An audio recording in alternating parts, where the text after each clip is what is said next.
So the first question is, how do you do outreach / address underutilization in AAPI communities?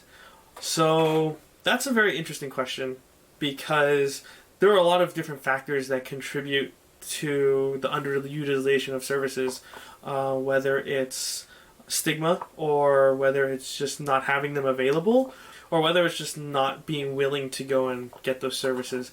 So I think that, I guess for me personally, how I go about addressing that is, well, part of what I do is help out with this Facebook group, right? To kind of spread the awareness and get people to join and get people more exposed to people who have mental health issues so that it becomes less of a stigma, so that it's more commonplace for people to talk about, and hopefully with that people become more open and they have less reservations about talking to a professional or seeking help through specific mental health services. So that's one of the ways, but I think more practically it's by having a list of resources available.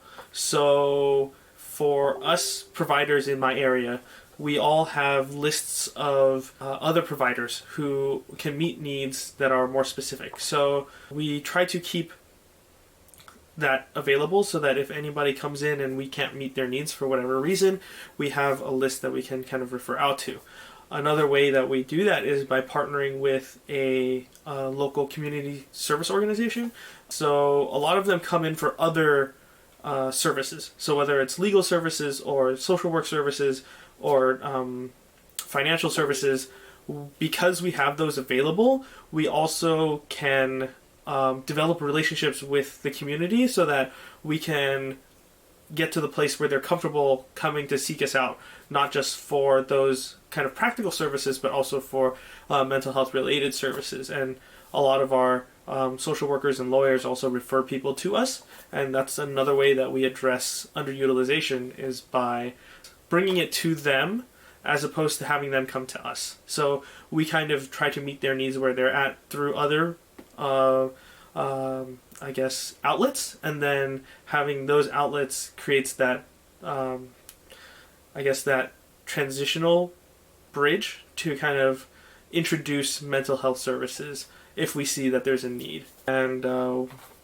so that's one of the ways. I think that another way that my organization specifically addresses underutilization of AAPI mental health is by providing educational services. So we also run it's kind of like an after-school program, and after-school programs are a great way to get to know families, get to know individuals, and oftentimes that's a great opportunity for us to introduce counseling services as well.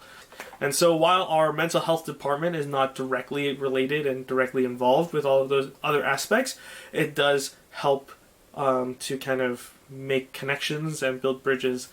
So that's my organization specifically, and me specifically. As a whole, I'm not sure. I mean, there's a lot of different ways that people are going about it, but it really depends on the context, and it depends on which populations you're trying to reach out to. And I guess everybody's got their own way of addressing the underutilization of mental health services. So yeah, it just kind of really depends on what the agency is focusing on, and I think slowly, especially in my area because there's so many Asians, it helps to slowly, we're hoping to get to a place where it's not as stigmatized and people are more open to talking about it. And I think that just starts with all of us as individuals being open about our feelings and just how we are dealing with our own problems, and letting people know that they're not alone. And I think that's like the best first step that we can take.